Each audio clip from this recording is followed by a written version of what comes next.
আজকে তো 250 কোটি মুসলমান, 60টা মুসলিম দেশ।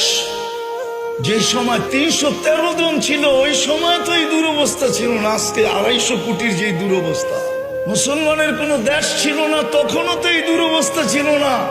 আজকে তো 60টা মুসলিম দেশ। ওই সময় তো এই দুরবস্থা ছিল না, যখন পেটে ভাত ছিল না, শরীরে কাপড় ছিল না, পায়ে জুতা ছিল না, মাথা গোছার টাই ছিল না, তখনও তো এই দুরবস্থা ছিল না। আজকে তো মুসলমানের চেয়ে খায় না কেউ, বেশি খায় না। দুনিয়ার কেউ মুসলমানের চেয়ে বেশি আইটেম চিনেও না, খায়ও না। এই জন্যই তো আজকে দুরবস্থা।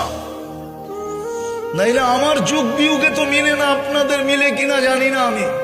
আমি 14 বছর আগে ফিলিস্তিন দেখছি, 14 বছর আগে এই দুই চোখে দেখছি, এই দুই চোখে, এই দুই পায়ে আমি চষা বেড়াইছি।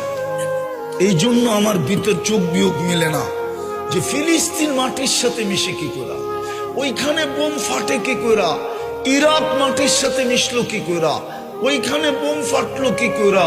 ফিলিস্তিনে তো ইব্রাহিম খলিল ঘুমাইতেছে ওয়াদিয়ে খালিলে, আরেকদিকে যদি তাকাই তো মুসা আলাইহিস সালাম ঘুমাইতেছে কাসিবে আকমারে। মধ্যখানে তো দেখি 70 জন নবীর কবর চিহ্নিত।